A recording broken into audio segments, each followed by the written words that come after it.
lancer un petit peu cette session. Aujourd'hui, ceux qui auraient oublié, on va se parler d'IA pour recruter.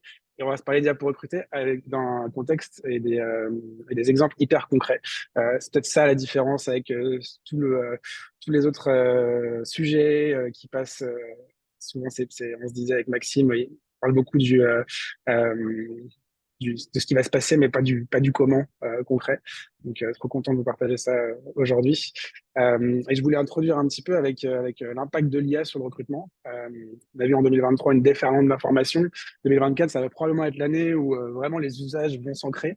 Et donc, je voulais vous partager un petit peu d'infos déjà sur à quoi va servir l'IA dans le recrutement. Selon les études, notamment celle de Gartner, on voit qu'il y a quatre piliers un petit peu sur l'usage de l'IA qui vont vraiment se démocratiser, ou plutôt des objectifs. C'est l'idée de gagner du temps, gagner de la productivité, gagner sur les biais humains, faire moins d'erreurs, euh, avancer aussi sur la partie matching, et enfin, bien sûr, faire des économies de coûts. Donc voilà, si demain vous investissez dans vos équipes sur l'IA, c'est un petit peu les grands enjeux, cette balance vélocité, qualité, coût. Euh, il y a aussi tout ce potentiel sur l'amélioration de l'expérience candidat et le fait d'apporter plus de valeur. Et on voit dans les études que presque au même niveau, voire au-dessus de investir sur les équipes, les responsables RH en 2024, ils veulent investir sur les nouvelles technologies et notamment l'IA pour justement améliorer leur productivité. Donc, comment être inévitable en 2024 si vous êtes recruteur? Quelques conseils qu'on vous recommande, c'est de vous plugger déjà dans les projets de votre boîte. S'il y a des projets qui touchent les RH, euh, au niveau de voilà des sujets de productivité, des sujets d'amélioration de l'expérience candidat, il y aura sûrement de l'IA là-dedans. Donc, positionnez-vous, vous ne le regretterez pas à 2, 3, 5 ans dans votre carrière pour être un peu en avance sur ces sujets. Découpez aussi votre scope, même à votre échelle, pour voir qu'est-ce que vous pouvez automatiser. Je crois qu'il y a 14 heures en moyenne par semaine qui sont gâchées par les recruteurs pour des sujets d'automatisation, enfin de choses qui pourraient être automatisées, des tâches opérationnelles très basiques. Si vous avez la capacité à découvrir des outils et à commencer à automatiser toute cette partie rébarbative de votre scope, vous prendrez aussi beaucoup d'avance sur le sujet. Collaborer avec toutes les équipes qui font du ML, notamment la tech dans vos équipes, et puis aller chercher l'info à la source. Ça, je ne sais pas si vous avez suivi, mais il y a Maxime qui a lancé une newsletter. On va vous en dire un petit peu plus, et puis on pourra vous partager le lien dans Zoom si vous êtes intéressé. Et puis, il y a tous les lives de recruteurs Zibitech qu'on va organiser cette année pour vous aider justement à prendre ce virage. Toi, Maxime, tu as peut-être aussi des petits recos pour les recruteurs qui voudraient utiliser 2024 pour progresser en IA. Bon, tu vas Ouais, lâcher plein de conseils, mais peut-être aussi plus ouais. généralement. Le conseil le plus pratique, il y a l'image du premier bisou que j'aime bien pour parler de la relation à l'intelligence artificielle et notamment aux large language models comme GPT ou Claude, etc. C'est que ça fait vachement peur, on ne sait pas trop comment faire, mais le seul moyen d'y arriver et d'être meilleur, c'est de le faire.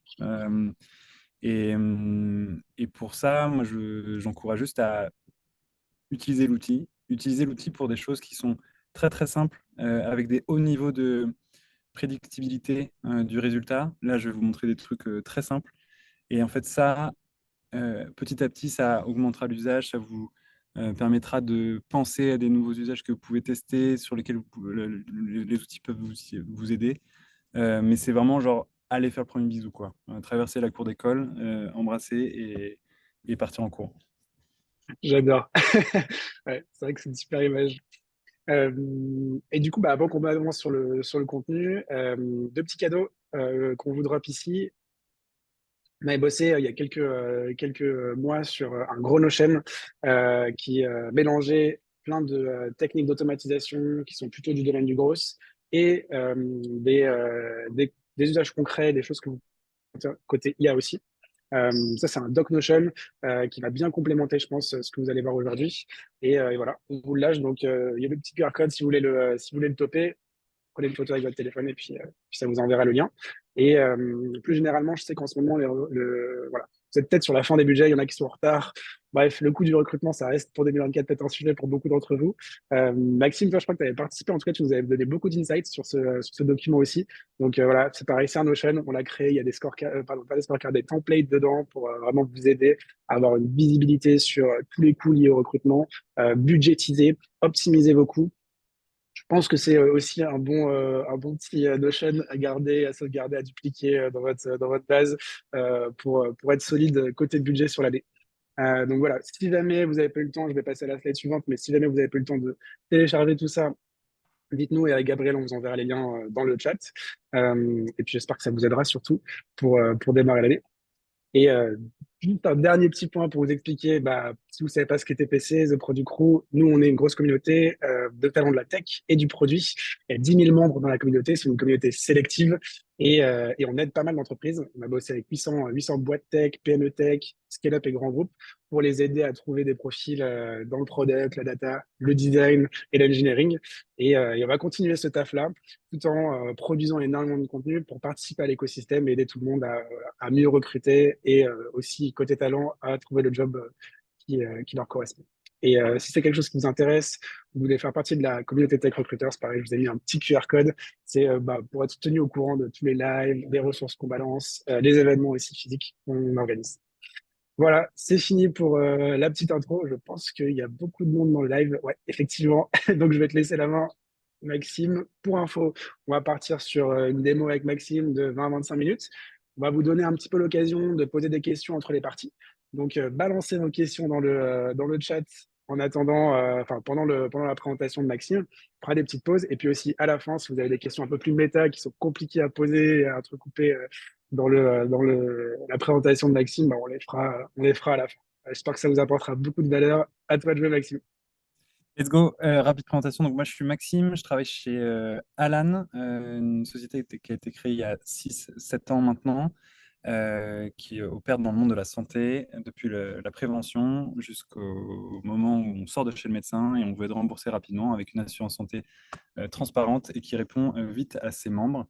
Aujourd'hui, juste pour présenter Alan rapidement, c'est plus de 500 000 membres assurés. On opère sur 3 pays, la France, la Belgique et l'Espagne. Et on va continuer comme ça dans les années à venir. Et on est au quotidien, parce que c'est nos décideurs aussi, on est au quotidien en train de parler avec des RH du coup en France, en Espagne, en Belgique, et on comprend que les RH au sens large, recrutement y compris, on sait que l'intelligence artificielle est une source majeure d'augmentation de la productivité. Donc nous, on explore beaucoup de choses pour nous, d'abord, en étant des cochons d'Inde, des rats de laboratoire sur nous-mêmes, sur nos expériences. Et donc là, ce que je vais vous livrer là, c'est le résultat de certaines de nos expériences, de mes expériences perso, des expériences collectives dans la boîte, puisqu'on investit beaucoup, beaucoup de temps parce qu'on y croit vraiment que ça peut changer et augmenter nos pratiques. Et augmenter nos pratiques, il y a deux choses. Il y a augmenter notre productivité. Euh, Même notre CEO vraiment se dit, genre là, j'ai vraiment augmenté ma productivité, ce qui nous a vraiment fait peur à nous, parce que sa baseline, elle était déjà très élevée, donc c'était vraiment très flippant quand il nous dit ça. Et après, il y a une autre chose, c'est vraiment ce qu'a dit Mathias, c'est qu'on va vraiment pouvoir faire mieux les choses. Donc augmenter nos pratiques, c'est aussi ça que je veux dire, c'est qu'on va améliorer la qualité de ce qu'on sort, et ça, je vais le détailler. Donc voilà, très concret, ça c'était l'intro pas concrète. Maintenant, je vais partager mon écran et je vais le faire en deux phases avec deux outils majeurs que je vous cite et un outil ou deux que je vous garde comme surprise pour la fin. Je vais commencer avec un outil que je pense beaucoup d'entre vous connaissent, qui est ChatGPT. On y va. Je vais peut-être paraître comme si j'avais 150 ans. Je ne suis pas un expert de Zoom, donc pardonnez-moi si je bug un peu sur les manières de partager mon écran. Je crois que là, vous pouvez voir mon écran. Ouais, c'est nickel. C'est bon, je vois Gabriel qui dit oui. On y va. Donc, sur les cas d'usage, il va y en avoir beaucoup plus que 5, mais je les ai cadencés, je les ai rangés en thématique. D'abord, pour aller dans le petit bisou, pour vraiment commencer tout petit, un des usages qui m'est personnel, c'est de demander à ChatGPT de corriger mes fautes. Là, c'est un extrait d'une newsletter que j'envoie avec Charles Gorintin qui s'appelle Intelligence artificielle, Intelligence humaine, pardon. Charles Gorintin, c'est le cofondateur et CTO d'Alan. J'ai copié le contenu et je lui ai demandé un truc vraiment bête et méchant. Je lui ai dit, genre, coucou, vous allez pouvoir normalement voir dans le replay les écrans qui vont moins vite. Pointe-moi les fautes d'orthographe, grammaire, syntaxe. Oui, j'ai même fait moi-même des fautes dans mon prompt. Mon prompt reste super basique et il m'a pointé toutes ces fautes d'orthographe, de grammaire et de syntaxe. Ça, c'est le premier usage très simple, mais j'en suis très satisfait et du coup, ça me donne envie d'y revenir. Deuxième chose, très simple encore une fois, c'est d'utiliser, ça c'est une question qui m'a été posée par une HR belge et je n'avais pas la réponse. Et du coup, au lieu de taper sur Google, j'ai demandé à ChatGPT de me répondre à la question. Donc, elle voulait savoir comment est-ce qu'on calculait le salaire brut, enfin le coût total d'un salaire brut, l'employeur, etc. Et en fait, ça m'a donné directement les sites internet, ce qui est beaucoup plus efficace et un gain de temps que d'utiliser Google. C'est un usage que j'ai découvert assez récemment et c'est un réflexe que je prends de plus en plus. Troisième usage très simple, c'est de prendre une job description. Là, vous voyez, c'est un peu messy, c'est un peu le bordel, mais mon prompt est quand même beaucoup plus costaud. Je vais vraiment lui demander de se positionner comme un recruteur avec plusieurs années d'expérience, qui écrit job description qui sont non biaisés, avec un texte qui est attirant et attractif pour les candidatures. Et ensuite, je lui ai copié-collé une job description que nous, on a fait, et il me l'a réécrit. Et surtout, il m'a identifié le fluff, donc vraiment les parties un peu superflues, pas forcément nécessaires. Voilà. Ça donne ça, la dernière version. C'est beaucoup plus court, beaucoup plus impactant et ça m'allait beaucoup mieux. Ça, c'est donc le quatrième bisou, je dirais. Le cinquième bisou que j'aime bien, ça c'est vraiment lié à ma paresse, mais c'est parce que j'ai fait les trois, quatre premiers bisous d'abord. Là, en gros, ce qui s'est passé, c'est que... Alors, attendez, je descends un peu. Voilà. Non, non, non, non, c'est pas ça. Voilà, c'est ça. Ce que je voulais savoir, j'ai lancé un projet de sourcing automation et je voulais savoir, enfin, l'une de mes targets à la fin de l'année, c'était de savoir si 75% des recruteurs avaient, avec ce training, appris quelque chose. Et l'autre target que je m'étais mis en metrics, en success metrics, c'était est-ce que 75% des recruteurs ont lancé au moins une initiative liée à un truc que je leur ai enseigné. Et moi, le truc que je fais pour pas prendre trop de temps, je fais un quick emoji survey sur Slack. Et je lui ai vraiment genre juste écrit ça et il m'a sorti un survey sur Slack avec les emojis que les gens pouvaient mettre pour dire bah oui, c'était trop bien, c'était moins bien, etc. Et vous voyez, l'output est quand même vraiment, moi je trouve, super clean. Je lui ai juste dit, je reprends moins de questions, mais donc il me les a limités à 3, mais ça m'a beaucoup plu. Voilà pour le premier thème, bisous. Ensuite, si on remonte un peu sur votre métier de recruteur et si on remonte un peu dans la technique, l'un des usages que j'ai de ChatGPT, c'est de créer des Boolean search. Pareil, avec un prompt qui est un peu plus solide, mais pas non plus super genre long et dense. Je lui dis, en gros, il est enfin, t'es très expérimenté. Voici les job titles que j'aimerais targeter. Voici les boîtes que j'ai déjà listées. Maintenant, fais-moi des Boolean search. Donc, il m'en envoie quelques-unes en test. Je lui dis, allez, OK, rajoute ça. Et voilà. J'en ai. Là-dessus, attention, parfois il est un peu filou, il y a des duplicates, donc il faut un peu le challenger, lui demander est-ce que tu es content de ce que tu as fait, est-ce que tu as été exhaustif, est-ce que tu m'as pas remis 2 fois les mêmes boolean strings. Voilà, mais ça c'est un truc qui m'a fait gagner beaucoup de temps quand j'ai voulu le faire. Plus lié aux boolean strings, c'est si vous voulez par exemple sourcer des femmes qui sont software engineers. Là, la consigne c'était donc on va rester basique sur le job title. Fais-moi software engineer ou software développeur, par exemple. Et par contre, j'aimerais que tu me dises quels sont les prénoms les plus communs de personnes nées entre 1980 et 2000 en France. C'est très discriminant, je sais. Vous pourrez commenter ça si vous voulez. Mais enfin, j'ai adressé ce pattern-là. Et ça m'a donné ces Boolean Search, qui est une des techniques de diversity sourcing, c'est de targeter des prénoms de femmes si on veut avoir des femmes dans les résultats pour ce type de métier. Voilà, j'ai donné d'autres conditions. Et il a ajouté, du coup, vous voyez le site LinkedIn.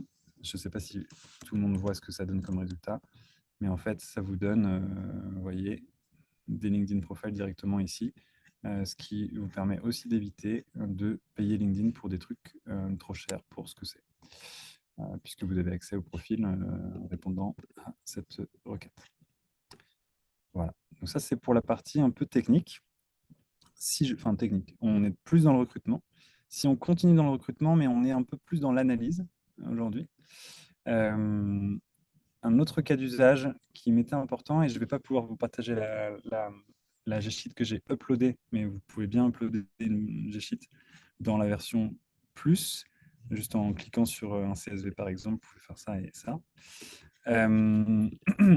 Juste ce fichier que j'ai uploadé, c'est un export de mon ATS, et j'ai été chercher tous les candidats qui avaient arrêté le processus de recrutement avec Alan pour des raisons de compensation, parce qu'ils jugeaient que le salaire projeté qu'ils allaient avoir s'ils recevaient une offre d'Alan n'était pas suffisant, ne matchait pas leurs expectations.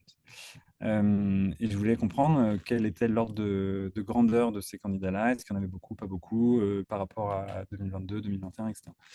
Et donc, je lui ai uploadé ce fichier qui est assez complexe et je lui ai demandé de me le trier et de me sortir des pourcentages par étape du process où les candidats ont abandonné. Bon, là, il y a des trucs qui sont incompréhensibles, 100%, 35, etc. Mais c'est assez pertinent au final. Et en fait, en un prompt, on peut retomber sur un truc qui marche en termes de pourcentage avec 100%. Et à la fin, je lui demande gentiment de me donner ses techniques, de comment est-ce qu'il a compté. Et je lui demande gentiment je n'ai même pas dit please, de m'envoyer l'Excel file avec les formules. Je le télécharge ici et j'en suis content, même si là, je vois des erreurs qu'il peut corriger ensuite. Ça, je trouve que c'est très impressionnant pour le coup. Ça m'a fait gagner beaucoup de temps. Un autre cas d'usage sur de l'analyse toujours est lié à des CSV qu'on peut uploader dans ChatGPT. Ce cas d'usage, c'était récent, je crois que c'était la semaine dernière. Tout à fait. Ce cas d'usage, c'est toujours lié à la compensation. En fait, j'ai fait une expérience où je me suis dit, est-ce que je peux exporter toutes les données? Je ne vous partage pas non plus le fichier parce qu'il y a des données qui sont personnelles dedans sur les candidats.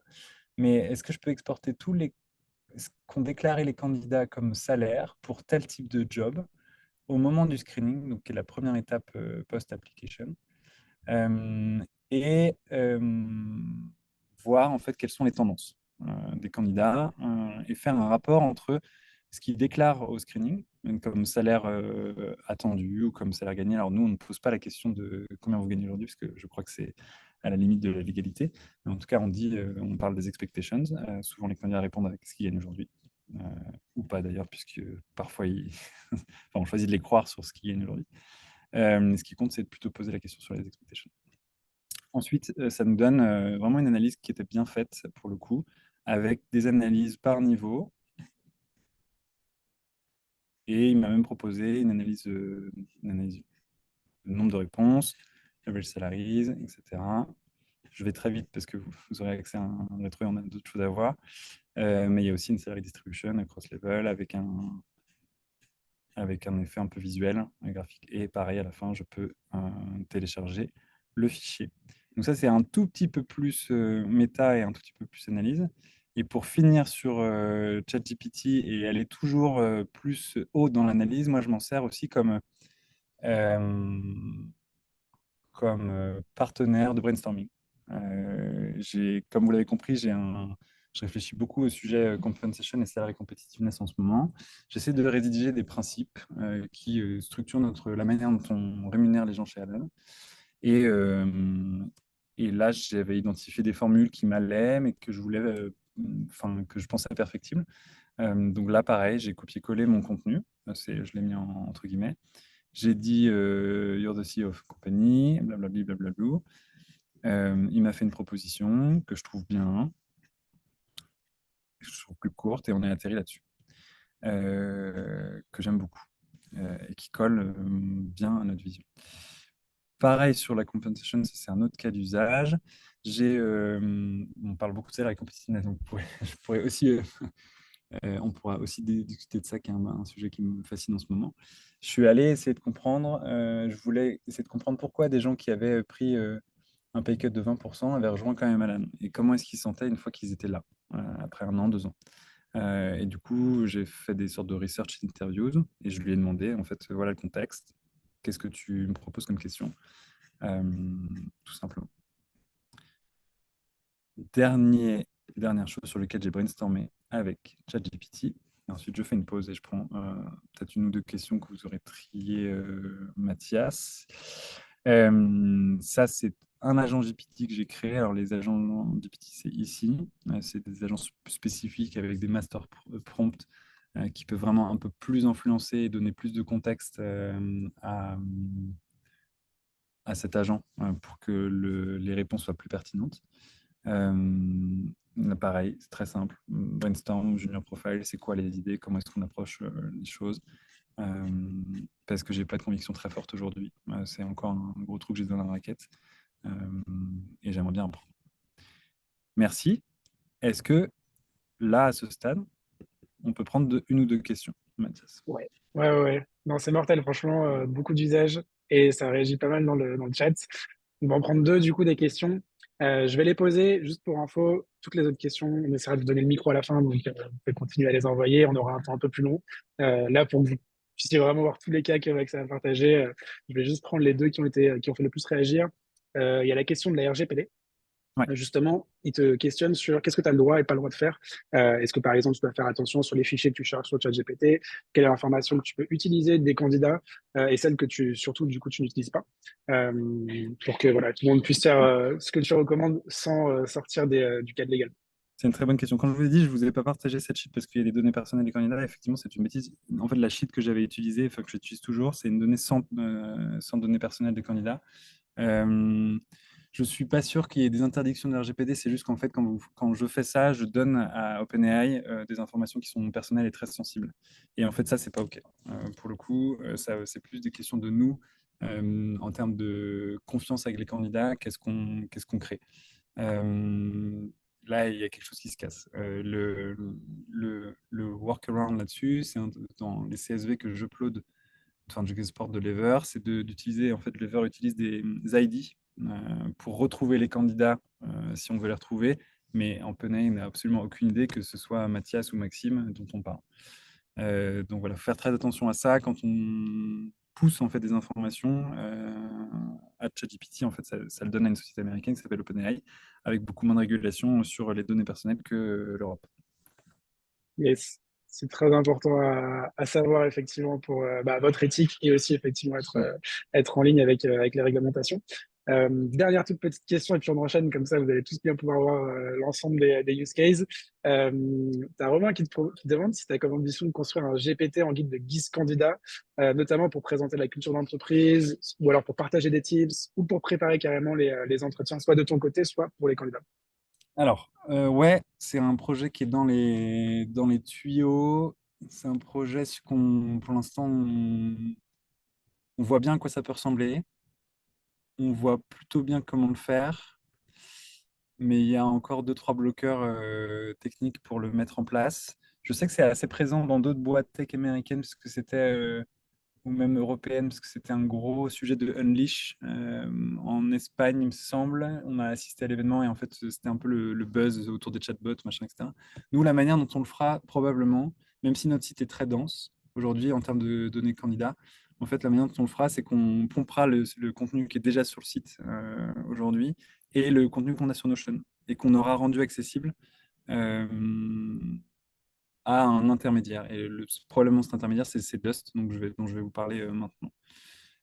Et en gros, ça Trop reviendrait cool. à utiliser Dust s- sur un usage externe, alors que Dust est plutôt un usage interne. Et je pense que je prends la transition là-dessus. Euh, Magnifique, ouais. Et je pense que regardez bien maintenant tout ce qui va vous être présenté, parce que pour le coup, ChatGPT, je pense que voilà, on était sur la partie ouais. un peu, on va dire, accessible à tous.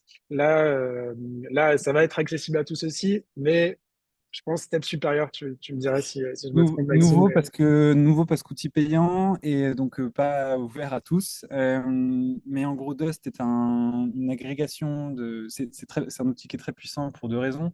La première raison, c'est que vous allez pouvoir en fait avoir accès à plusieurs modèles LLM différents. Vous avez GPT-4, vous avez Claude, vous avez Mistral accessible. Et en fait, la deuxième force de Dust, c'est qu'en fait, ça repose sur la connaissance interne. Donc, ça va taper si vous utilisez Notion, ça va taper dans Notion, ça va taper dans votre Slack, ça va retrouver du contenu que vous avez déjà publié. Et ça va pouvoir permettre d'accélérer pas mal de choses. Ça va pouvoir permettre de répondre plus facilement à des questions en interne. En fait, les gens sont autonomes. Au lieu de vous poser à vous, ils ont juste à demander à Dust, par exemple. Mais ça, c'est un des cas d'usage. et juste pour info, je crois qu'il me semble, en tout cas, j'ai réussi à créer un compte en bêta et à commencer à l'utiliser gratuitement. Si Ok, vous l'utilisez pour votre entreprise, il y a probablement besoin de payer ouais, une licence. Et vous pouvez commencer à le tester, à l'utiliser, à faire des use cases gratuitement. trop bien. La dernière force de Dust, c'est qu'en fait, on peut créer des assistants. Donc, vous voyez, SFS Summary. SFS, c'est un truc qu'on publie que chaque Alaneur publie chaque semaine sur Slack. En fait, cet assistant, il embarque plusieurs prompts pour faire des tâches plus spécifiques. Et donc, ça accélère sur certaines tâches spécifiques. Je vous montre ce qu'on peut faire avec. Pareil, moi, j'utilise pour les rejection emails des candidats avec un usage basique. C'est un candidat qui n'existe pas d'ailleurs, c'est moi qui me rejette moi-même. Euh, j'ai copié-collé le positive feedback, mais vraiment de manière sale. Positive feedback, constructive feedback, c'est tout mélangé, c'est un copier-coller de Lever. Et je lui ai dit, OK, basé sur ce feedback-là et sur ce template email, tu m'écris, s'il te plaît, un email de rejection qui est bienveillant. Et ça me fait un truc vraiment propre que je peux copier-coller. Ça me fait gagner, je pense, 5-10 minutes parce que je reste humain encore et même, genre, au moment de rejeter quelqu'un, je veux vraiment être sûr de ce que j'écris. Et en fait, ça me donne une première base qui me fait gagner beaucoup de temps et ensuite, j'ai juste à éditer de 3 mots. Euh, Answering a candidate, ça marche aussi. Euh, j'ai ce mail fictif d'une personne qui m'écrit. Là, ma réponse, je lui dis, mais en fait, j'ai rien pour l'instant. Genre, je la contacterai, machin. Est-ce que tu peux m'écrire une réponse? Et la personne, j'ai reçu une réponse. Enfin, j'ai mon template email. Enfin, je sais pas mon template email. J'ai mon email que je peux envoyer tout de suite, pour le coup, immédiatement. Voilà, ça c'est pour les usages de type bisous. Si on monte un peu en température sur le recrutement, euh, la puissance de Dust, c'est qu'on peut se partager des requêtes entre nous. On peut le faire sur ChatGPT, mais je trouve que ça marche beaucoup moins bien que sur Dust. Vous voyez, c'est Jessica avec laquelle je travaille, qui a prompté, qui a le même usage, Boolean String, pour chercher un rôle qui s'appelle le Field Marketing Managers. Et donc, elle a mis sa liste de compagnie, et pareil, on a les Boolean String. Ça, c'est un usage un tout petit peu plus associé au recrutement. Maintenant, je monte d'un cran, je dirais, en termes de productivité. Alors d'abord, je vais monter par l'analyse. Je vais essayer de faire du moins méta au plus méta. Si vous êtes, comme moi, encore perfectible sur Excel et sur G-Sheet, c'est un guide, c'est un accompagnant.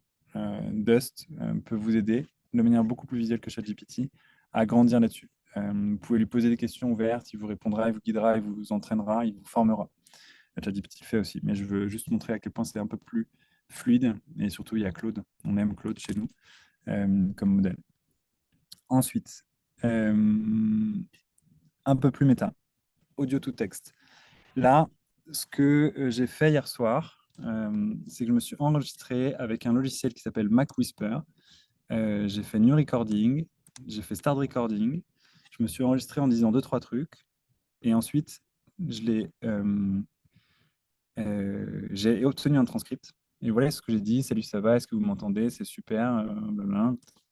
Quels sont les principaux de cet enregistrement? Et ce qui est vraiment très bien avec ce modèle, c'est que cette personne a compris que, comme j'avais dit ciao à la fin, dans cette personne Claude, il termine en disant ciao, indiquant probablement qu'il parle italien ou qu'il est familier avec des expressions italiennes. C'est évidemment vrai, je parle très bien italien. Voilà, je ne peux pas vous faire une démonstration parce que c'est pas le propos d'aujourd'hui, mais un autre live, The Product Crew en italien, avec plaisir. C'est évidemment faux. Mais ça, c'est très puissant. En fait, moi, je m'enregistre beaucoup parce que j'ai une intelligence un peu plus intuitive sur des réflexions. Et en fait, une fois que j'ai transcrit, parce que je le mets dedans, je l'upload. Et en fait, les large language models me permettent de synthétiser mon propos, me permettent de structurer mon propos. Et ça marche évidemment avec les meetings. Et effectivement, quand les meetings, il y a du consentement pour être enregistré. Ensuite, un peu plus méta. OK, la grille d'expectations. Ce que vous pouvez faire avec ces modèles-là, c'est d'un côté dire voici l'exercice que je propose à ce candidat, voici la grille d'impact, voici donc les différents levels sont niveau E et niveau F par exemple. Dis-moi les attendus, et là je vous montre directement à quoi ça ressemble. Donne-moi les attendus et les attentes qu'on peut placer réalistes d'un niveau E sur cet exercice et d'un niveau F. Et ça vous donne les 4 dimensions de notre grille en tout cas, et ça nous donne l'attendu du candidat. Et ça, c'est un truc qu'on partage maintenant au candidat, parce qu'on trouve que c'est vraiment super utile de comprendre en fait les attendus et les différences d'attente entre les différents niveaux. Ensuite, si je monte d'un niveau un peu plus cow-boy, il nous reste combien de temps, Mathias? 5 minutes? 10 minutes? Ouais, 5-10 minutes. Ouais, ok, cool. Franchement, tu peux y aller. On est bien. Ok, cool. Ce que j'ai appelé Written Questions Evaluations. Ça, c'est un peu plus méta et c'est encore un peu en train d'être travaillé, mais ça va arriver chez nous. Je vais vous monter un schéma et là, je vais vous donner un peu plus de contexte. Quand on rentre en process chez Alan, on a une première étape classique de préqualification, téléphone ou visio. Voilà, je vous explique pas ce que c'est. La deuxième étape, c'est des written questions. C'est des questions écrites qu'on demande aux candidats de nous renvoyer après un petit moment qu'ils ont passé dessus. Ce qu'on regarde, c'est la structure. Ce qu'on regarde, c'est le niveau d'anglais. Évidemment, la capacité de bosser en autonomie, puisqu'on a beaucoup de flexibilité chez nous. Et on a l'intuition forte qu'en fait, on pourrait jongler avec automatisation et intelligence artificielle pour gagner en productivité et en qualité d'assessment et aussi comment dire, en harmonisation d'assessment. Donc là, le workflow qu'on est en train de mettre en place, c'est l'utilisateur, donc moi, le recruteur, j'envoie, j'upload des written questions et des written answers pardon, que j'ai reçus d'un candidat. Et ensuite, l'analyse, au lieu d'être fait par un être humain qui regarde les questions avec ses biais, mais aussi avec la grille non biaisée, la grille d'impact, et ben en fait, c'est ChatGPT qui fait une première passe dessus, qui regarde du coup l'anglais, le niveau de profondeur, la structure, qui score les réponses en fonction de la grille d'impact et en fonction des attendus globaux de ce qu'on a pour ces questions-là. Il donne un score de 1 à 4. Il prépare un feedback partagé au candidat. Et l'utilisateur, donc moi, le recruteur, score cette analyse parce qu'en fait, c'est très important qu'on puisse avoir un sens critique toujours très présent en tant que recruteur pour voir si l'analyse faite par GPT est bonne ou pas. Et ensuite, on partage le feedback au candidat. Ça, c'est un truc qu'on est en train de tester en ce moment. Voilà. Ensuite, je vais vous montrer une vidéo de Rémi. Et je ne sais pas si le son va marcher, mais en fait, sinon la vidéo est assez courte.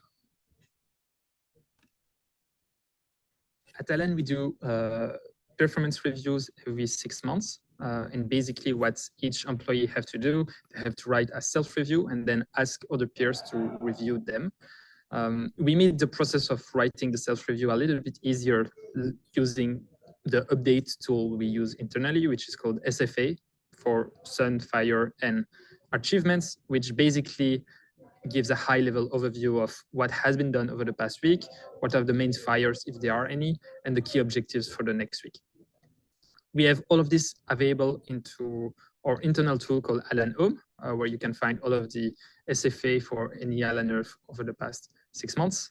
And what employees can do today, they can copy easily all of those updates. They can then paste it in Dust using the SFA summary assistant. And it will generate a high-level summary of the key achievements of the past 6 months. It's not final. You always need to rework it a little bit, but it's a really good starting point to make sure you don't forget anything and that you also have all of the relevant links available at your fingertips. It has been used already by multiple Alaners so far, and it can save a lot of time. So it's really welcome by the team. Et c'est vrai, c'est pas de la pub.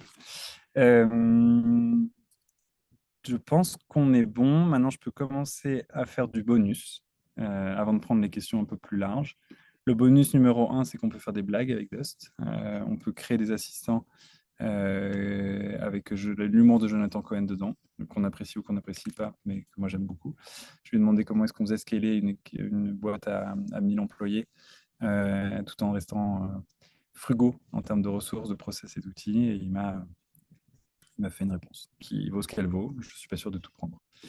En bonus numéro 2, encore une fois lié au transcript, mais vous avez maintenant pas mal de choses qui sortent sur le résumé de vidéo, qui permet d'avoir des transcripts quasiment immédiats de vidéos YouTube. Et ça, il y a des liens gratuits. Et ça, c'est une vidéo entre Ray Dalio et Bill Belichick, qui est un coach de football américain, assez légendaire. Ray Dalio, qui est un businessman très célèbre aussi. Et ça m'a permis d'avoir un summary vraiment bien d'une vidéo que j'avais envie de regarder, mais pour le coup, je n'avais pas 35 minutes à consacrer. Voilà. Et je vous montre deux bonus enfin. Le moins marrant mais puissant qui s'appelle Raycast. Raycast, c'est donc là j'ai fait juste un raccourci, mais Raycast c'est un outil un peu qui ressemble à Alfred pour prendre des shortcuts, qui va agréger plusieurs outils que vous avez. Et là en fait, vous voyez le bloqueur qu'on pourrait avoir, entre guillemets, je suis un peu un enfant gâté en disant ça, mais je pourrais me dire que je suis embêté d'ouvrir Dust, une fenêtre, etc. Mais en fait, je n'ai plus à le faire parce que je peux aussi demander à Dust directement dans Raycast de faire des choses là-dedans. Et je peux demander à Dust également, enfin demander à Raycast de me dire je veux taper un agent, pardon, je ne veux pas taper un agent parce qu'il est gentil, mais demander à un agent de l'aide, typo corrector, et typo corrector c'est pour donc corriger les typos, l'expression, la grammaire, etc. dans le langage. Et je tape ma question, et voilà. Et j'ai même plus à rentrer dans le truc, j'ai juste à en fait ouvrir la fenêtre et taper mon raccourci, faire ça, hop, et c'est bon. Voilà, et le dernier bonus que je vous propose, parce qu'on aime bien jouer chez nous et qu'on aime bien les marmottes, c'est de vous montrer comment est-ce qu'on crée notre mascotte grâce à Stable Diffusion, un truc qu'on a configuré en interne pour créer des images, un peu à la volée, facilement, avec notre mascotte. Ça, c'est vraiment si vous êtes très chaud, que vous avez une équipe tech qui Ouais. kiffe les projets, les projets sympas. Et voilà, donc c'est ça qu'on obtient, en tout cas avec ce prompt très basique. La mascotte d'Alan avec une Persian Coffee, ça ne veut pas vraiment dire grand-chose en vrai ce que j'ai écrit, mais en tout cas, il s'est bien débrouillé. Et Stable Diffusion est assez puissant.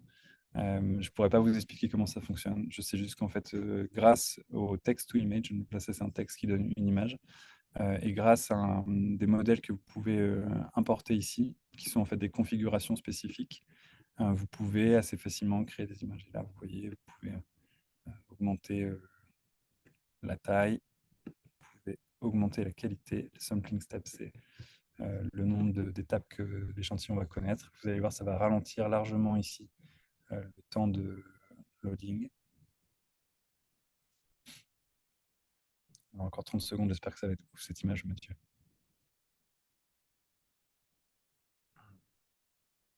Suspense terrible pour finir ce live. C'est clair, tout le monde attend de voir le résultat. Franchement, là, c'est soit grosse déception, soit grosse joie, quoi. Tu manages le suspense. Ah, Attention. ça va planter. Et là, ça va planter. Waouh, le suspense, c'est insoutenable. Ah, c'est trop dur. Genre. Là, c'est trop dur. Là, on Bloqué est à dans le 99%. live fail. J'arrête de porter. Ah, quand même. Ouais, non, T'as ça presque valait eu pas mon le ton coup. moment Elon Musk avec Ouais, la grave. vitre brisée là. J'ai pris mon silence. Ouais, ça valait Ouais, pas le c'est pas coup. mal. Mais ça valait pas le coup d'attendre. Mais en fait, on voit effectivement beaucoup plus de détails derrière. Et vous voyez la fourrure, ici, il y a beaucoup plus de finesse versus ce qu'on a eu avant. Voilà. Canon, canon. Je vous remercie pour votre Top. écoute. J'espère que j'ai été concret parce que c'était mon objectif. Et maintenant, avec plaisir pour répondre à vos questions. Yes. Non, franchement, canon. Il y a eu beaucoup de réactions. Alors, je suis en train de regarder un peu toutes les questions. Vous pouvez continuer à en envoyer. Il y aura du temps pour en prendre pas mal. Donc, oui, Aurélie, j'aimerais bien qu'on te donne le micro. Gab, si tu peux donner le micro à Aurélie Le Guillou, qui avait une question assez concrète pour justement savoir un peu, au-delà des usages, est-ce que tu as eu du résultat? Euh, Salut Aurélie, à toi de jouer. Bonjour, est-ce que vous m'entendez? Oui. Ouais, on t'entend nickel. Ok, très bien. Moi, j'ai mis plusieurs questions. Alors, la première, c'était quel candidat ou type de candidat est-ce que tu as recruté récemment en t'aidant de ChatGPT ou des GPT The Dust que, a priori, tu n'aurais pas sourcé auparavant? C'est très difficile à dire parce qu'on utilise quasiment tous ChatGPT. Donc je dirais Ouais. tous parce qu'il y a. Enfin, le mindset dans lequel on est aujourd'hui, c'est que si tu n'utilises pas ça, c'est une bêtise, quoi. Ça te ralentit. Oui, oui, oui, tout à fait. Donc voilà. Après, ce que je peux te dire dans la relation avec les cognacs, ce qui a changé, pour le coup, ça qui est intéressant, c'est que on a incorporé, notamment pour les questions écrites, une petite phrase dans nos consignes qui dit qu'en fait, si la personne a utilisé ChatGPT, c'est bien qu'elle nous le dise de manière proactive, parce qu'on s'est déjà retrouvé confronté à des cas où les candidats pour ces choses-là avaient utilisé un large language model, et en fait, on voyait au ton, au style, au Ouais. niveau de profondeur qu'en fait la personne avait utilisé ChatGPT. On n'a aucun problème avec ça puisqu'on est des gros utilisateurs. On veut juste être tenu au courant et on veut juste s'assurer que la personne garde son sens critique. Oui, bien sûr. Et est-ce que ça vous est retrouvé, du coup, vous êtes déjà retrouvé au second niveau de screening de vos questions où il l'avait utilisé, puis vous êtes rendu compte après et du coup, ça ne fitait Ouais, pas? Ouais, tout à ok. fait. Ouais, C'est tout à fait. limite. Ok. Ma deuxième question, je la pose après, on peut en prendre d'autres. Mais s'il y a une chose pour toi qui va changer radicalement en RH grâce à l'IA, là, assez proche dans le temps, qu'est-ce que c'est? On peut y répondre plus tard. Non, non, radicalement, je pense que si on utilise vraiment le mot radical, et je vais peut-être vous faire peur à tous, mais moi j'ai une croyance assez forte que pour les entretiens techniques, l'intelligence artificielle sera plus performante qu'un être humain, sera plus neutre, sera plus froid dans l'assessment et on pourra le rendre convivial, etc. Mais je pense qu'enlever tout biais d'analyse et de jugement sur des entretiens techniques grâce à l'intelligence artificielle, je pense que c'est ça la radicalité qui est devant nous. Et je pense qu'on est encore assez tôt dans la courbe d'adoption côté candidat et courbe d'acceptation côté candidat que pour un entretien technique, je vais être évalué par une machine. Ouais. Donc je ne crois pas que ça arrive tout de suite, mais souvent quand on dit cette phrase-là, dans 6 mois ou un an, ça devient, ça devient le cas. Mais voilà, si je devais donner un truc, ce serait ça. Ouais, ouais, tout à fait d'accord. Super, merci. Merci beaucoup. Merci Aurélie, et j'avoue, ouais, avec la courbe exponentielle de progrès qu'on voit sur ces technos, on parle plus en années, quoi. C'est assez incroyable. Il y a une question sur les biais qui est assez importante. Je pense, on va te laisser le micro, Nathalie Malige, si t'es encore avec nous. Vous êtes encore super nombreux sur le live, donc ça fait plaisir de voir quasiment tout le monde est resté pour les questions. Oui, bonjour, vous m'entendez? On t'entend super. Vas-y, à Oh, toi de jouer. super. Salut Nathalie. Ouais, en fait, je voulais savoir si vous avez pu déjà mesurer si ChatGPT et les outils que vous utilisez en général permettent de réduire les biais ou pas, et comment vous avez fait vos tests parce que nous, on est experts des biais et jusqu'à maintenant, on était au départ hyper enthousiastes face à l'intelligence artificielle et pour l'instant, on a eu plutôt des grosses déceptions, donc ça m'intéresse beaucoup. Ouais, en fait, le seul endroit où on utilise ChatGPT et les large language models pour l'évaluation, c'est du coup les written questions, mais là, en fait, on est encore en test. Moi, j'ai des convictions assez fortes et je suis encore assez conservateur. Et d'ailleurs, je pense que c'est même illégal en France de trier les candidatures via une intelligence artificielle. En fait, je suis assez réticent parce qu'il y a beaucoup de mauvaises expériences d'assessment et d'évaluation de la machine qui, en fait, se retrouvent encore plus biaisées que l'être humain. Moi, j'ai beaucoup plus entendu de choses comme ça que de Ouais, récits ah, positifs. absolument, oui. Donc, on est très frileux, on regarde. Moi, ce que je suis curieux d'observer sur l'expérience qu'on a sur les written questions, donc qui est normalement un truc un peu froid, avec des consignes un peu cadrées, où normalement l'être humain déjà était un peu limité dans sa zone d'interprétation. Là, j'attends que la machine nous aide, mais j'attends aussi de voir à quel point l'être humain va être en rebond sur ce que propose la machine. En fait, ce que je veux regarder, c'est parce que en fait, GPT m'a dit que ça valait un 3 sur 4. Est-ce que moi, Maxime Lebras, je vais être assez fort pour m'opposer à l'assessment de la machine? Oui. C'est un peu difficile à observer, mais je trouve que c'est vraiment les tensions sur lesquelles on se situe dans le recrutement. Ouais, c'est un excellent point. Alors nous, on a pu observer deux choses, hein. C'est que dans les questions auxquelles les gens répondent, il y a de temps en temps des mots qui sont quand même un peu genrés, par exemple dans les mots que les gens utilisent. Et la machine arrive à savoir si c'est un homme ou une femme. Et quand on l'utilise en outil de tri, du coup, il y a un biais qui se crée. Et l'autre point, c'est qu'on a mesuré, alors on ne l'a pas fait dans beaucoup de secteurs, mais dans certains secteurs, on a mesuré qu'en moyenne, quand on met une IA, on va passer, alors c'est des indices, hein, mais d'un indice 100 nombre d'humains qui participent à la décision à un indice 20. Et quand on diminue le nombre d'humains, il y a moins de points de vue différents. Et en plus, les gens, des fois, se sentent stressés, donc ça augmente les biais. Donc, il y a à la fois un véritable intérêt à pouvoir utiliser la machine parce que ça permet de trier beaucoup plus de profils, beaucoup plus de CV, mais on a encore énormément de choses à apprendre pour savoir comment bien l'utiliser, en fait.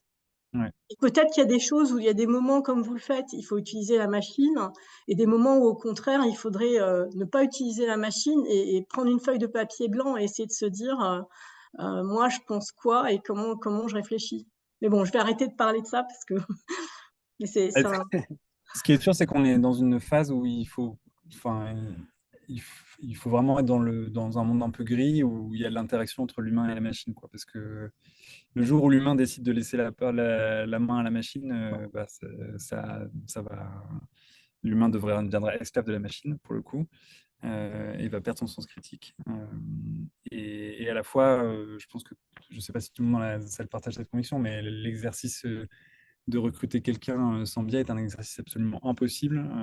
Et en fait, plus il y a d'humains, plus il y a de biais, de risques et d'incertitudes dans les décisions qu'on prend. Donc en fait, il y a quand même beaucoup de choses qui... Et sans humain, on ne peut pas non plus saisir tous les signaux impalpables qui sont sous-jacents. Donc en fait, les deux doivent être combinés. On est dans cette phase-là aujourd'hui. Et, et j'en appelle au critique encore une fois. Et cela étant, il y a des techniques pour réduire les biais quand même. Donc, enfin, oui, voilà. Ok. Assez curieusement, les études montrent que les recruteurs sont plutôt optimistes sur le fait que l'IA va aider à combattre les biais.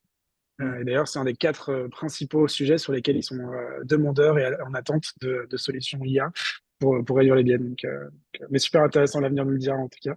Ouais. On va enchaîner. Lionel, alors, on va parler sourcing du coup. Si tu es avec nous, je vois que tu es en train de brancher ton micro. Je te laisse poser ta question, Lionel. Ouais, merci de me donner la parole. Bonjour Mathias. Bonjour Max. Salut. Et, moi, ma question, elle est simple. Donc, parmi les cas d'usage que tu nous as montrés, je voulais savoir si tu as déjà testé le fait d'écrire un email template, un peu comme tu les as fait pour parler à un candidat, envoyer un email de rejet, mais en partant de son profil aussi LinkedIn, d'une description de job que vous avez fait chez Alan, et en fait, d'écrire du coup en fait, un email en sourcing et vraiment d'écrire un mail vraiment assez personnalisé sur le job, sur Alan et sur l'expérience du candidat. Voilà. Ouais, j'ai déjà essayé. Ça marche. Ça marche, c'est-à-dire que ça s'envoie, les gens répondent. Après, je trouve qu'on est encore dans le même débat qu'on vient d'avoir, c'est que en fait, si tout le monde se met à faire ça, bah, du coup, tout le monde va se mettre à faire pareil. Et du coup, les candidats vont juste avoir plus de bruit dans leurs inbox. Et en fait, ce qu'on voulait avoir comme intention de personnaliser va en fait redevenir un truc un peu générique. Donc moi, j'essaie de me dire en permanence, de me forcer en permanence au moment de reach out à quelqu'un, de voir ce- ce qui peut paraître le plus humain possible. Donc, genre, parfois, j'écris des messages très courts. Parfois, je m'enregistre dans une longue vidéo. Euh, Parfois, j'écris une chanson avec suno.ai, qui est un autre outil que je trouve marrant. Je montre de la créativité et parfois, ça prend autant de temps de faire ça que d'aller chercher 12 variables dans un reach out, quoi. Ouais, je te rejoins, Maxime, sur l'impact d'un message court, transparent, direct, super clair, avec vraiment une action. Qu'est-ce que tu attends de la personne? Ouais. Et ça, en 3 phrases, ça aura plus d'impact que le truc genre, ah, je vois que tu as liké ou je sais pas quoi. On est tous les deux Faut tester, quoi. followers sur ce groupe Ouais. Faut faire sa tambouille, que quoi, parce que ChatGPT va te trouver. Mais ouais. faut faire sa Ouais. tambouille, faut faire un truc qui est aligné avec vous, la manière dont vous avez envie de faire cette première connexion et donner cette première impression avec la personne. En vrai, si vous envoyez un truc méga personnalisé, la personne, elle a 20% de chance de se dire que c'est une intelligence artificielle qui vous a aidé à la personnalisation au début. Mais dans 6 mois, si tout le monde fait ça, la personne saura qu'en fait, tout le monde fait ça parce que c'est facile de le faire. Et c'est facile de le faire grâce aux intelligences artificielles. Ouais, totalement. Merci Lionel, et on va prendre une dernière question du coup, et je vois que ton lit, tu as été assez actif sur le chat. Tu avais plusieurs questions, donc bon, si tu arrives à les condenser, il n'y a pas de souci, sinon je te laisse en choisir une. Ta dernière notamment était assez intéressante sur la posture vis-à-vis des assessments GPT. tu arrives à lui donner le micro, Gabriel? Pardon, j'ai pas entendu Tanguy le Barry. prénom. Tanguy Barry, pardon. Il y a beaucoup de monde avec du thé dans le chat, donc j'espère que tu vas vite les retrouver. Ah, mais il est parti, Tanguy, je crois, non? Hop. Ah, Ah je non, suis c'est là. bon. C'est bon. T'es avec nous. Pardon. Vas-y, à toi de jouer. On t'entend. Salut, Ouais, Tanguy. je t'en prie, salut, merci de me donner la parole. Ouais, Maxime, je me demandais, et je rebondissais sur ce que tu as dit juste avant, je me demandais, c'est vrai que GPT ou les LLM en général et l'IA, c'est quand même des outils hyper puissants, plus puissants que ce qu'on avait à notre disposition. Je me disais, est-ce qu'on va pas se cacher derrière, ah bah ChatGPT m'a dit ça, donc c'est bon, tu vois? Plutôt que de nous, RH et recruteurs, prendre la décision et du coup faire de l'humain en soi. C'est exactement ce que j'ai voulu te dire tout à l'heure, mais que tu dis mieux que moi. Je suis curieux de voir si nous, en interne, on arrivera à challenger l'assessment de GPT sur les questions écrites. Et de se dire, ah oui, bah, s'il dit que c'est un 3 sur 4, ok, c'est un 3 sur 4. En fait, je suis curieux. Je pense que c'est un défi aller à l'échelle de l'humanité, si je suis un peu ambitieux, de garder ce sens critique très fort face à l'analyse de la machine que moi, le premier, je l'aperçois comme plus intelligente que moi. Mais en fait, il faut que j'accepte que l'intelligence humaine est probablement différente, ou en tout cas complémentaire de cette intelligence-là, qui est une intelligence de calcul, de probabilité. Je crois que ça va être le mot de la fin. C'était assez cool d'échanger avec tout le monde. Si jamais le sujet vous a intéressé, je vais vous mettre le lien de la newsletter de Maxime et de Charles, du coup, qui est CTO d'Alan et cofondateur, comme tu me disais. Il y a donc, moi, je sais pas si tu as envie de dire un mot là-dessus et aussi peut-être comment te joindre si on veut échanger plus longuement avec toi ou si on veut te faire des retours sur ce live. LinkedIn pour me joindre et pour me donner des retours sur le live. Et sur la newsletter, on va faire l'inverse, quoi. Abonnez-vous et dites-moi ce que vous en pensez. Dites-moi ce que j'ai oublié et, et pointez-moi des choses parce que vous allez m'aider sur un truc qui est très important et je l'aurais dit 12 fois.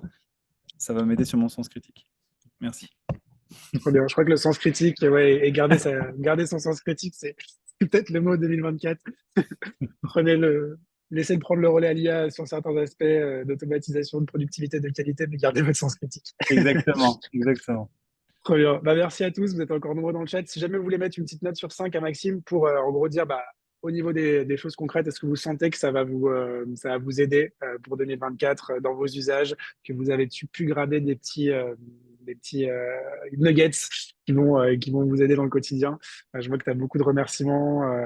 Et effectivement, il y a du 5, effectivement. Plein de pistes à explorer pour améliorer votre productivité.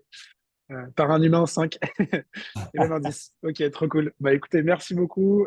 Comme vous le savez, des fois, c'est là, ils sont assez denses, donc on vous envoie le replay. Si vous avez les notifs activés sur Meetup, vous allez le recevoir dans l'après-midi.